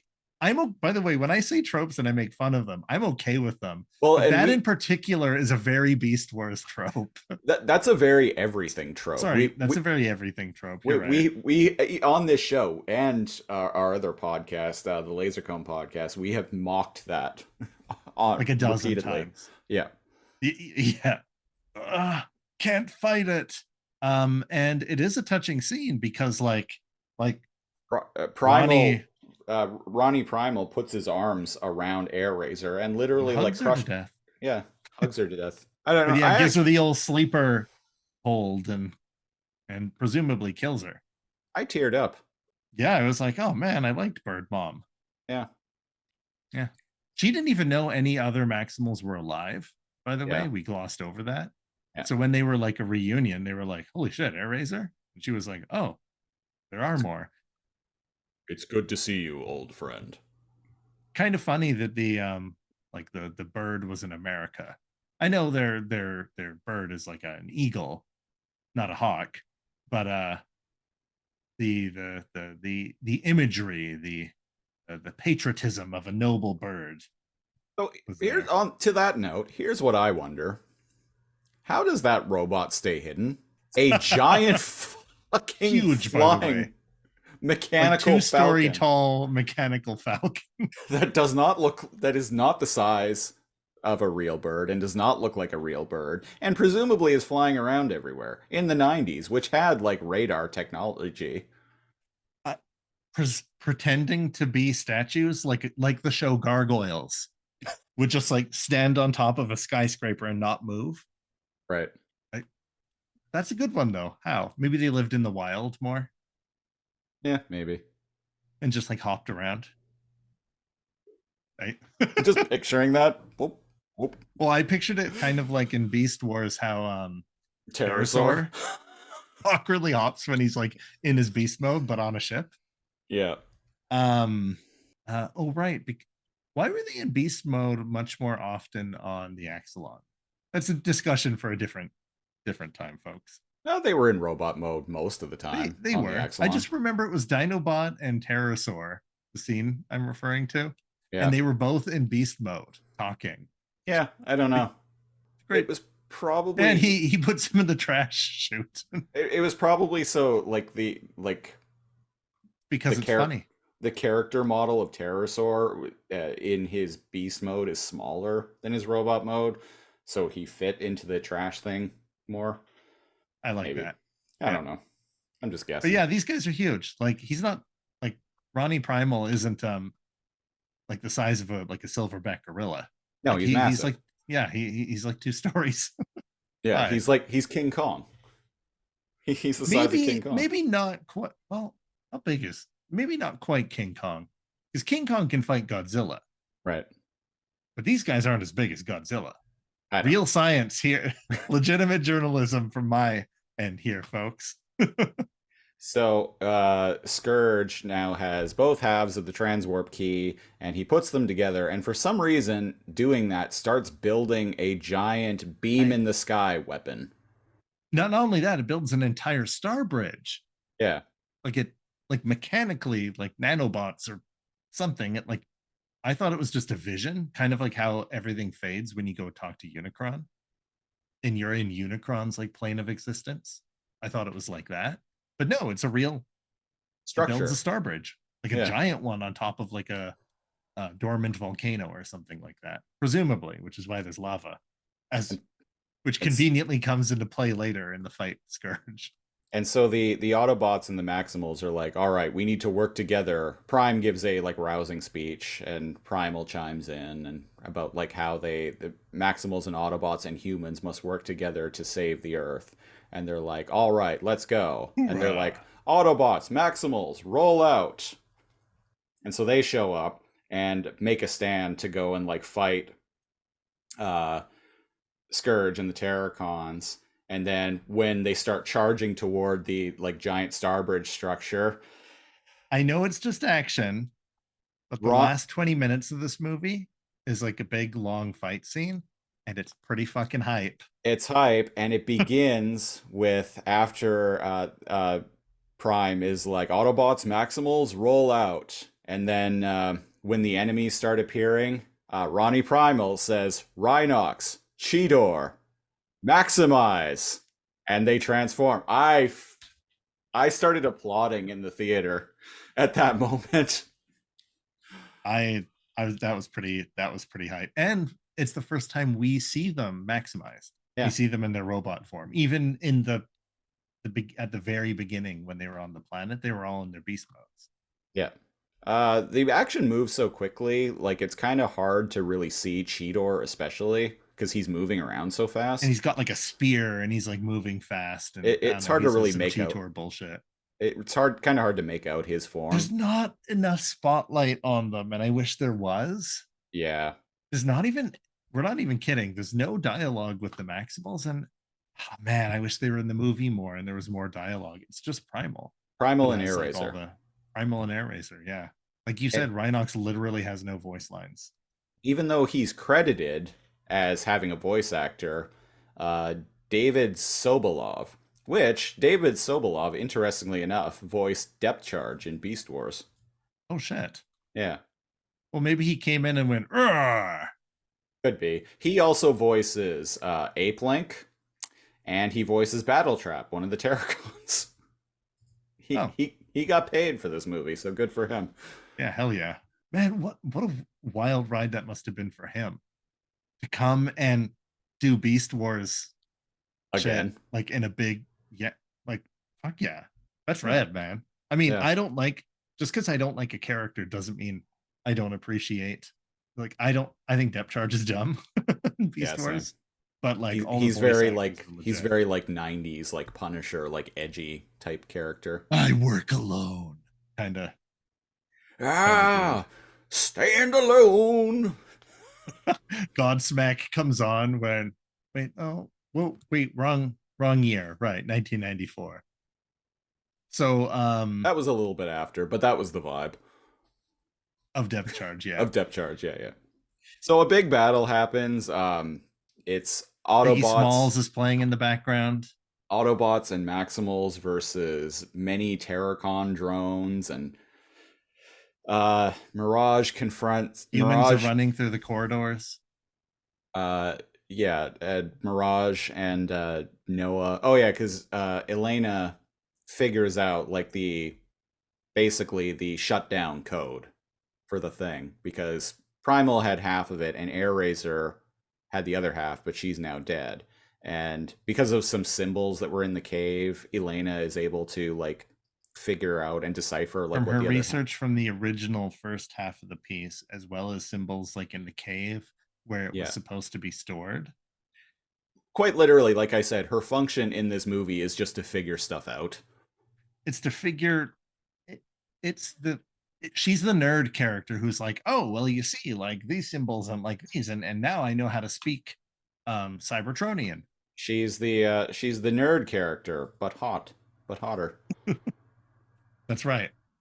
I She is played by Dominique Fishback, whom I actually think I wish I had her hair, but is quite pretty. Anyway, yeah, so yeah, she's there. She's the nerd. She's there to figure things out. yeah, Noah they're going and to the pipes. Noah gets grabbed. Noah gets grabbed. Mirage comes up to save him. Mirage seemingly gets killed by Scourge And pins Noah like under the wreckage. Yeah, to in an He's effort lost to hope. protect. That was actually kind of emotional. Yeah, When it was that to there's that protect him. radio to his brother. Yeah. Oh yeah, it's been revealed some time ago that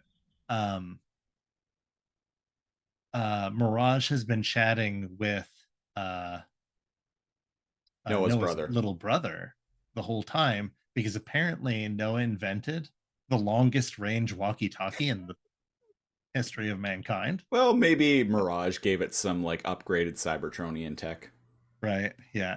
And they've got like a Cybertronian like radio receiver back at his room. Yeah, and like it's established early on in the movie that his little brother really likes walkie-talkies, so they'll talk to each other over him and Noah Even will in the talk to same each other. house? In the same house will talk to each other, and like their code names are Sonic and Tails, I liked that. which I thought was cute.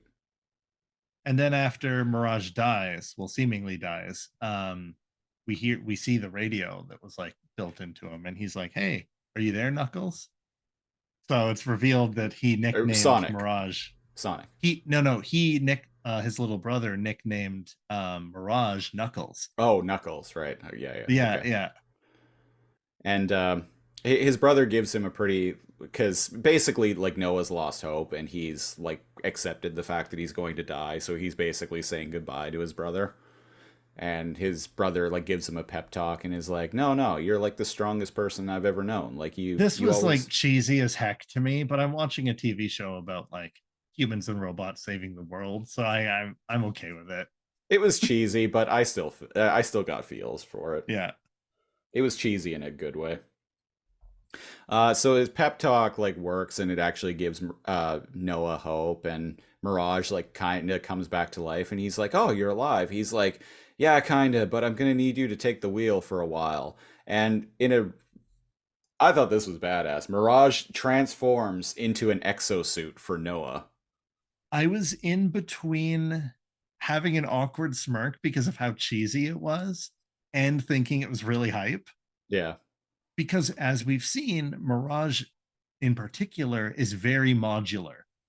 Yeah. He transformed around Noah to like reorient the car forward during the chase scene.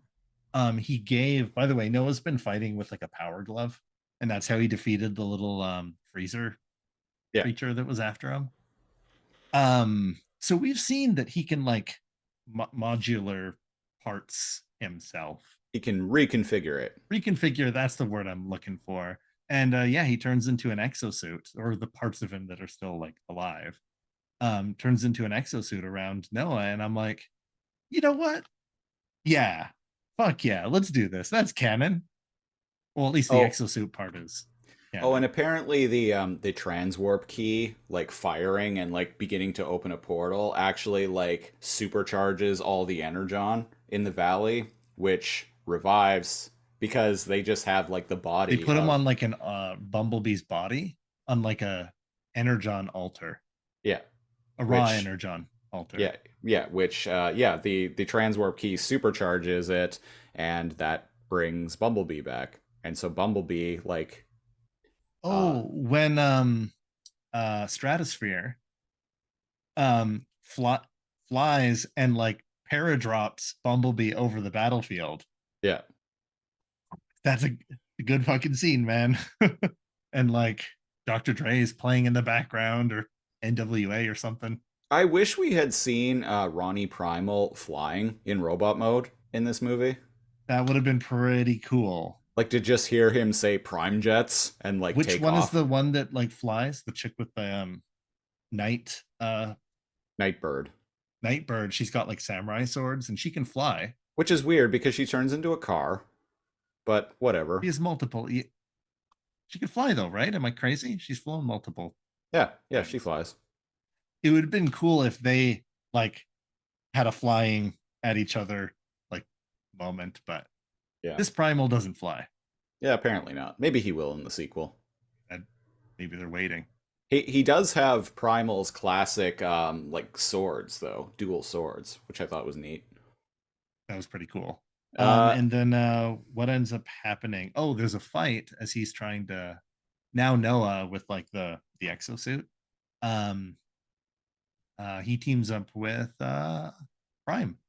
Prime. Yeah, and Prime and like they fight Scourge and Prime just overpowers Scourge this time because plot reasons. So before there was a huge like difference in their technology, and they Mm. couldn't even like their weapons couldn't even like hurt Scourge. But And like like Scourge now, was like he visibly stronger, but rolls up his like sleeves. now because Prime is determined, apparently he's just gotten stronger and is Well, there's lava, and he like puts his face, and he's like, "Oh, look out, hot lava!" The fight's good. It's just like there's no like if the Maximals gave him a weapon, and it's like this should work against, then that would be cool, right? yeah. But no, he just I guess they had to target like weak links because Or remember have Noah like stabs like an arm blade thing into his Achilles heel, and or I'm have like, like aha, Prime and Primal team up and like together that like would have tag team that would have Scourge. been cool. Yeah, That would have been cool because then the whole thing is about teamwork, right? But right. nope, they need his one-on-one duel with Scourge, and he's like, I'm finally putting you away. And I'm like, but how? You've never beaten him. And then he just does, and I'm like, okay, I get But the lava sure. also melts the computer console that Elena was using to turn off the space beam. Prime was too generous with his lava, and yeah, it Oh, melted the when console. Unicron is starting to come through the transwarp portal, if you listen carefully, there's a like modern like rendition of the like classic Unicron theme, the do do do do. If you listen Oh, I didn't closely, notice if you that. listen closely, it's there, which I thought was cool. That is cool. What Uh ends up happening here? well, despite the fact that Primal had said earlier in the movie that the transwarp portal can only be turned off by this console, otherwise, doing it The any other way, explosion would be greater than a supernova. the explosion would be greater than a I supernova. did I misunderstand, or is that a really big? So, but then after the console is destroyed, Prime is just like, "Well, I'm going to destroy it and stay behind." And I'm It's like, like hold up, earlier wouldn't in the this have movie, we wouldn't we this we destroy the established, whole solar system? yeah. So I was gonna ask you about that, but then I dropped it because I was like, what couldn't they do because it would destroy the solar system, like the whole planet, like everything. And And then it's I dropped it because I was like, whatever. No, this is a big old plot inconsistency right here. This feels like something that got like just missed in like over multiple script revisions.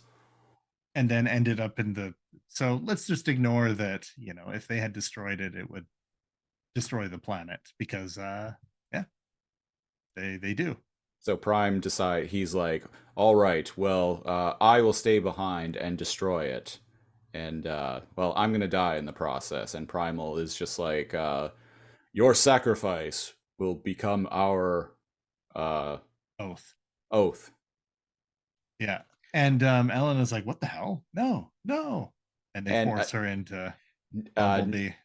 Noah refuses to let Optimus go and like stays behind to help him as like he because after like When they come back, so they go see you, and it shows him riding away on Bumblebee, but he ends up coming back. oh yeah, he ends up coming back and after the Another thing is trope.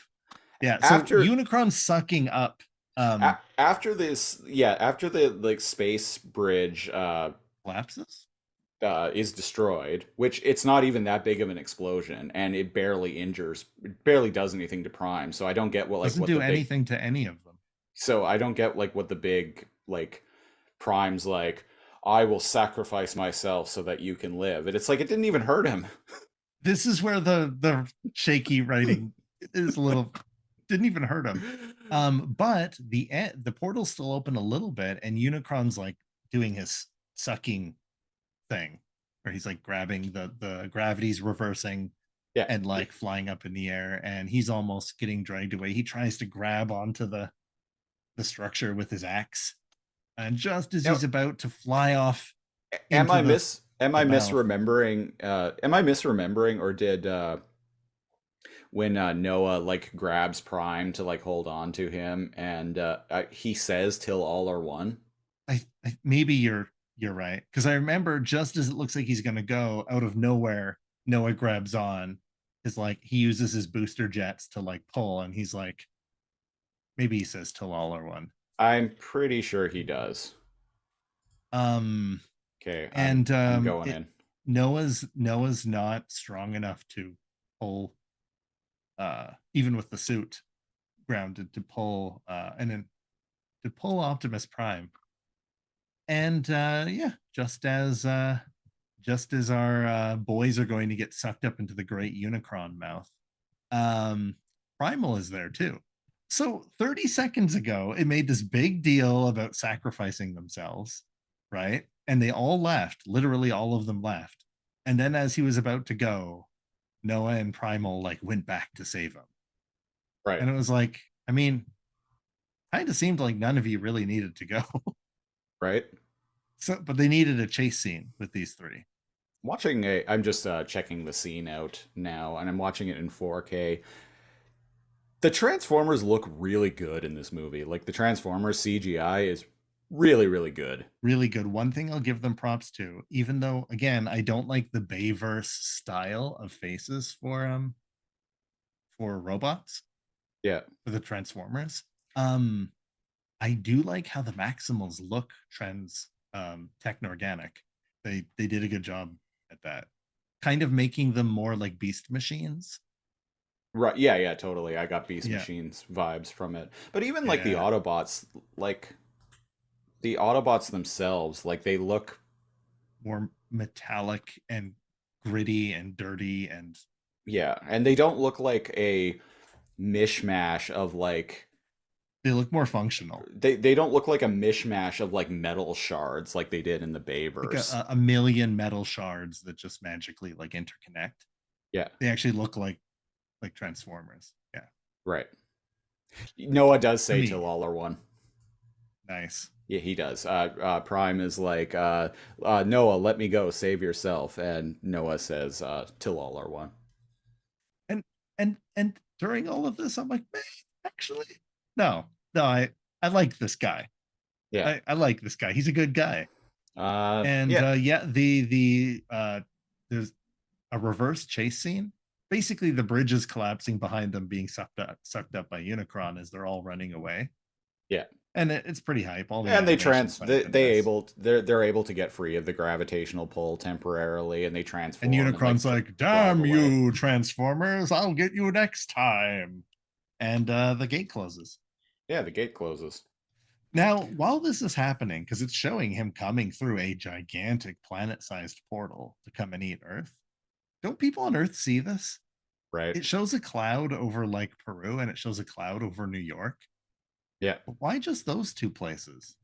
Well, it's presumably all over. So it's like, yeah, so no one wondered what was going on, but we find out that people did wonder what was going on because we get introduced to a certain organization at the very end of the movie. I was confused for the longest time up until it just blatantly told me. Because yeah, as everything's wrapping up, it shows him working on like a car. We don't know yet, but that's going to be him Mirage. rebuilding Mirage. And he's going for another job, and this one's like at like a meat packing plant or something. And this guy knows an awful lot about him. Yeah, and he's like, oh, like he's like, oh yeah, like I did some some team building exercises like on this like international mission, and the guy is just like, yeah, so why don't you tell me more about your time in Peru? And he's like, well, I never said it was Peru. And he's like, well, we know a lot about you, and you're let's call them friends, the big The guys. big guys. And he's like, I don't know what you're talking about. He's like, that's a good answer. He's like, I actually want liked this exchange. Yeah. Yeah, he's like, I want you to know that your son's medical bills are going to be taken care of for the rest of his Brothers, life. yeah. Yeah, your brothers. Medical bills are going to be taken care of for the rest of his life. It's the least we could do for you saving the planet. Yeah, in lieu of gratitude from the planet. We see on a little TV that like Elena's like being interviewed for discovering like the hidden city of El Dorado or whatever and the artifacts and everything. So it's like, oh, good for her.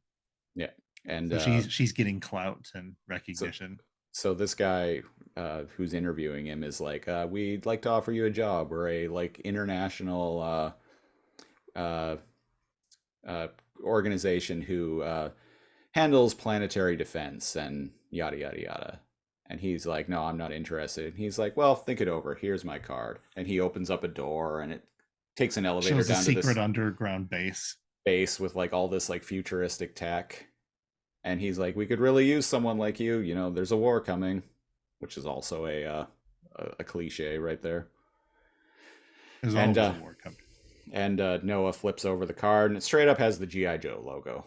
I loved G.I. Joe growing up, and I like those G.I. Joe movies. I haven't seen the Snake Eyes movie, but I like those G.I. Joe movies. They weren't particularly like successful from a box office or pop culture sense, and they even used the same logo from G.I. Joe logo from those movies. And I'm like, do we really want to, like, why don't we just reboot G.I. Joe? Use this as a way to reboot G.I. Joe. Why are we going to try and tie it? Sorry, folks, it's getting late. Yeah. Tie it into a movie franchise that wasn't even that popular. And not only that, that completely changes the G.I. Joe verse. If you mix it with, again, cool, but like if you mix it into the Transformers verse. So now so it's like, okay, so we got the Autobots, but we're also bringing in the Maximals, and oh, we got Unicron. What's this? We've got G.I. Joe now too. Fuck, they're here too. Why don't we bring in Mask while we're at it and bring in Rom, the Space Knight? What other IP did we buy? Scooby-Doo? Fuck it. Let's get the Monopoly guy in here too. We own that. Monopoly guy. Right, Hasbro. No. Barbie? Oh no, wait, that's Mattel. That's Mattel. Right. And they're already doing their thing. We just bought Power Rangers. Let's get them in here too. Fuck yeah. And you know what? The moon, perfect. The Terracons, no, the Predacons wake up Rita. She goes, after 10,000 years, I'm free. So it's Rita, right?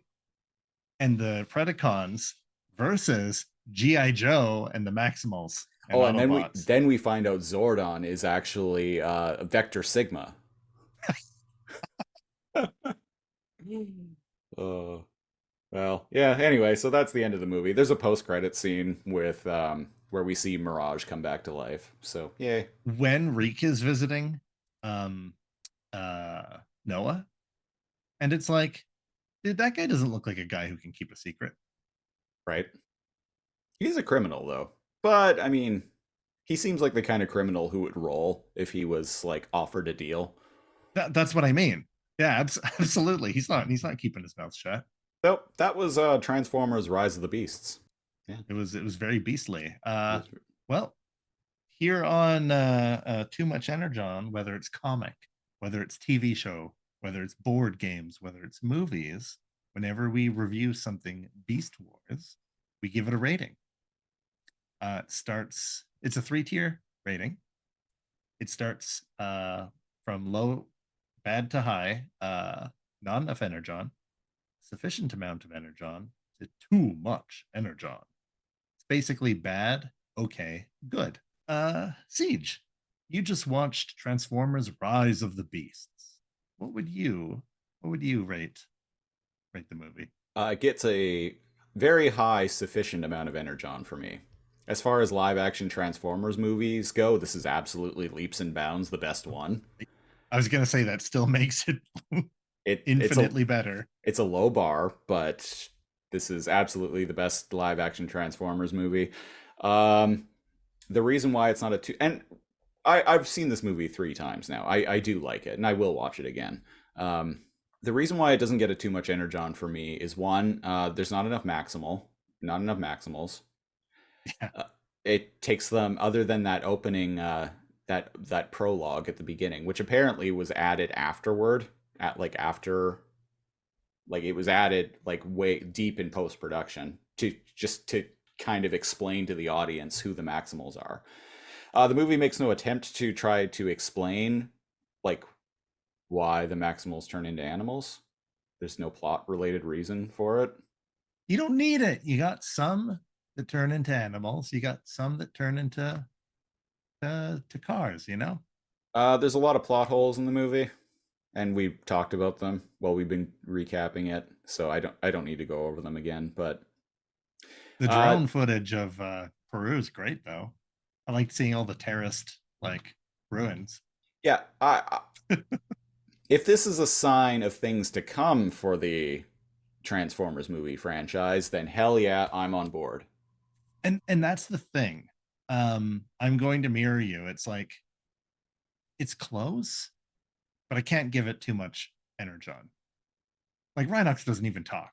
Yeah, exactly. And by the way, I'm not a stickler. I don't need them to sound the same. I don't need them to act the same. I don't need them to look perfectly the same, right? I don't need the same voice actors, but like there's like 3 voice lines from Cheetor that are throwaway and unforgettable. Rhinox doesn't speak at all. And it's like they come in an hour into the movie. Over an hour. Oh, well over an hour into the movie. And it's like they were almost unnecessary to the plot, too. Mm-hmm. They were there to add exposition, basically. And that being said, My Little Pony is going to be in the next movie. Is TMNT? Yeah. No, they're owned by Nickelodeon.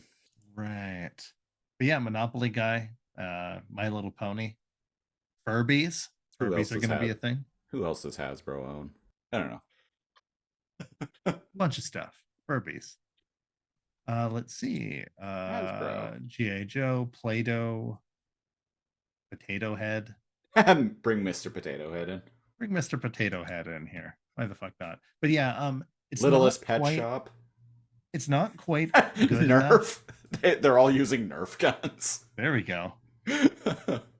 Come on, Hasbro Cinematic Universe, make it happen. Yeah. But yeah, it gets a sufficient amount of energon. Soundedly sufficient. Yeah. There are hype moments. The music's fun. Is it like me? Incredibly predictable, but whatever. Is it a high sufficient energon like me, or just a regular sufficient energon? A regular amount of energon. You know how not quite enough to get Bumblebee to come back to life. Ah, fair enough.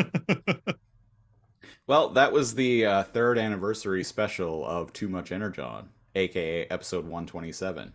Best way to support the show is go to patreon.com/lasercomb, LAZORCOMB. We're at the single $5 Gary tier. You get a bonus Patreon exclusive podcast, the Super Lasercomb Patreon Super Show. You get the ability to pick a show for us to review a random episode of on our other podcast, the Lasercomb Podcast, and a whole bunch of other stuff. So if you want to get in on that, go to patreon.com/lasercomb. Follow me on Instagram at Threads on Instagram at app. Oh God, sorry, people. Again, it's late. At Christopher Siege. Cal, where can people find you? I'm on the Threads and Instagram app at Calhalla, KALHALLA. I make TikToks these days, apparently. NeoCal TikTok. And I haven't checked Twitter in like a month or X is now like still says tweet. The tweet button is still there. X gonna give it to you. Yeah, I guess so. We will be back next week with drumroll Beast Wars 2nd Super Lifeform Transformers Episode 1 The New Forces Arrive. That's right, folks. We're jumping on the old Autobot shuttle and flying over to Japan. That's right. We're finally doing it. And this is going to be a long run of episodes because there are quite a few episodes. There are 2 Japanese Beast Wars series, and there are quite a few episodes in both. But this is going to be the final run of reviews for Too Much Energon. This is the beginning of the end. Beast Wars stuff. Unless, yeah, who knows? They could make a new Beast Wars cartoon. When we started this, there was no Beast Wars stuff going on. No, there was just Beast Wars and Beast Machines and the Japanese Beast Wars and the 2006 comics. But now we got War for Cybertron. We've got this movie. We've got the 2021 IDW comic, and who knows what else. Who knows? Maybe it'll go on forever. Doubtful. I certainly hope not. It's a license to print money, right? Right? Animals, robots. Kids love it. Yeah, dinosaurs. No dinosaurs in this movie, though. Yeah, no Predacons. Oh, except for the scorpions the Scorponok's that they effortlessly defeated. Yeah. Oh, please send reinforcements, Lord Unicron. Okay. Sends a bunch of shitty Scorponok's. Yep. Oh well. What are you gonna do? Anyway, we'll be back next week with that. And until then, I've been the Siege, one of your hosts. And I'm NeoCal. Thanks for listening. We will steal your Porsche next week. Steal your Porsche next week, and as always, stay beastly.